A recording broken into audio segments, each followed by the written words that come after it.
Coming down to the master,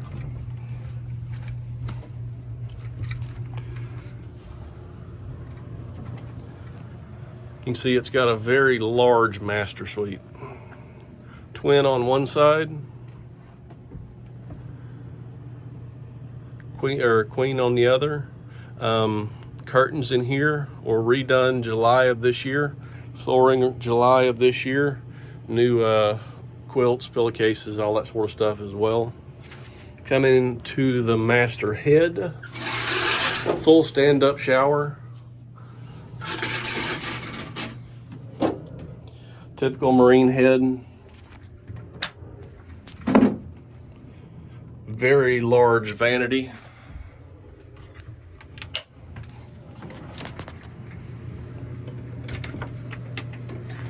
Walk-in closet in the master, which we just store a whole bunch of everything in here.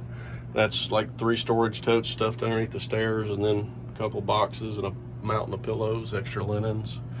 But you got to walk in the master.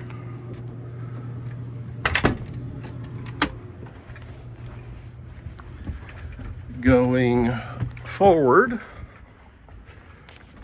give you a different perspective of the salon and galley area.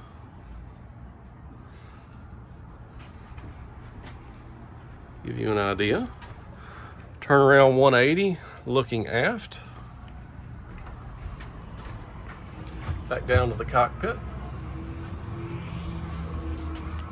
Going forward. Through the galley, the pilot house, down the forward stairwell.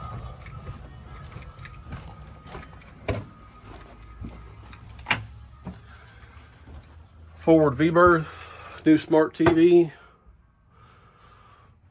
All the interior is really in beautiful shape. This carpet is from 2018, was what I was told from the previous owner. No stains or anything in it. V-berth hanging locker, tons of space, built-in cabinetry, and then under here, it's kind of dark, but that actually runs all the way forward, and you could put probably 10 small storage containers in there for just extra storage. V-berth, ensuite head, walk-in shower. Now, keep in mind, I am 6'2", 225 pounds for reference. So it's actually a very large ensuite, super comfortable. Head. Storage under the sink. Everything is functional on the boat. She runs like a champ. Stabilizers on the boat. Turn some light on. So she is a fully stabilized hull. We've got Naiad stabilizers. The only thing I will say is there's too many light switches on this boat. Exact same dimensions for an ensuite head inside of here. And this is the VIP berth head. It's kind of a Jack and Jill setup. You've got access to it from the stairs directly, and you've also got access to it from the VIP suite. And it's really a beautiful suite.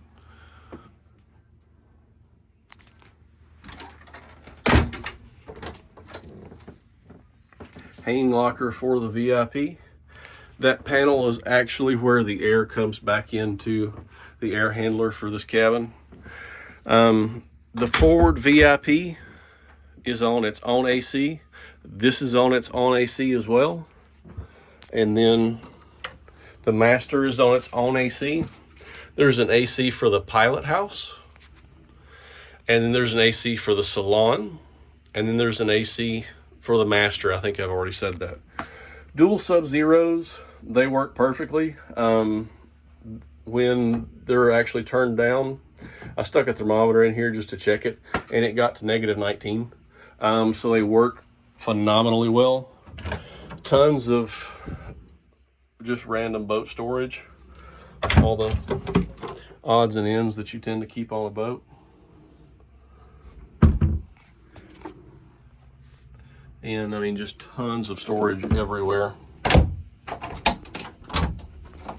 Another hang locker in the passageway going back to the engine room. We tend to store vacuums, brooms, that sort of stuff. Spare parts and, you know, odds and ends, light bulbs, tools.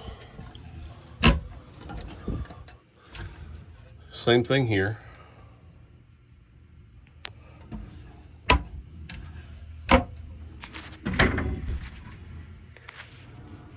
This could hold a stand-up separate washer dryer, or the good old Marine Splendide unit that takes 4 hours to dry.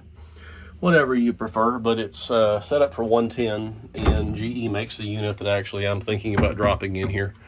I wasn't really seriously considering selling the boat at this moment in time, but I mean, your situation and what I'm planning to do in the future, it's not necessarily the end of the world if I do, because I'm probably going to upgrade to probably a 70 footer because I plan on running charters from Daytona, Fort Pierce area over to the Bahamas.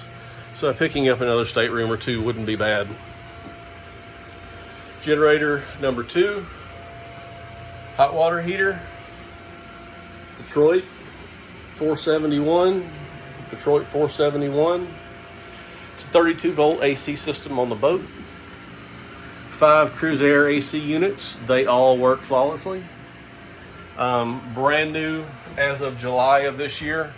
$9,800 automatic fire extinguishing system.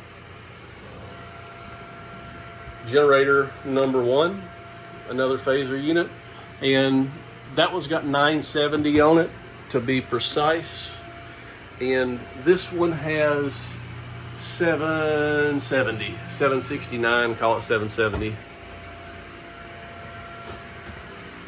AC was just all replumbed. Lots of new fuel lines in the boat. There's 1 or 2 that I still need to replace, but the main tank on this boat holds 1,000 gallons. So, I mean, unless you're planning on going to England, you're probably not going to need to use more than just the main. But total tankage on the boat is 1,000 freshwater, 2,390 diesel, and 500 black water. So you've got really kind of crazy amounts of tankage inside of here. Got 4 Raycors, 1 for each generator, 1 for each main engine.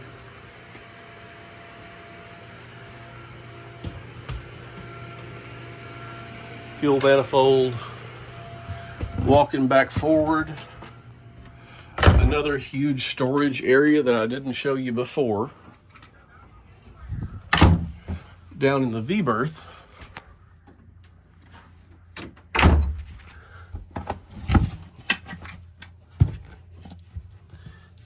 let me set that where it doesn't fall on my head. And then you've got a massive storage area inside of here. Looking aft, you got the shower box. Shower box had a small leak in it that we put a little fiberglass and some epoxy on, and works perfectly now.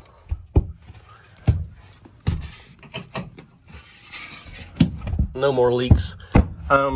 Several new bilge pumps on the boat. I think we put 5 new ones in. There's 9 in total. They're all 2,000 gallon 32 volt units. New carpet leading upstairs. You can get an idea of, you know, the prettiness of the wood. It's all African sapele. This particular hull is hull number 1 from Hatteras for the long range cruisers. This was actually the boat that started it all. 1975 model boat, was actually sold by Hatteras in 1975 to its first owner. First owner owned it from 1975 to 2018. And then it was named Turtle 4 because it was the 4th boat that guy had owned, and it was also the smallest boat he owned. can. Come check out our incredible selection of Key, Merrill, and Views from the fly bridge. I have tiki lights up here. Elliott's has it all, from Ariat, Twisted X, and Durango to so much more.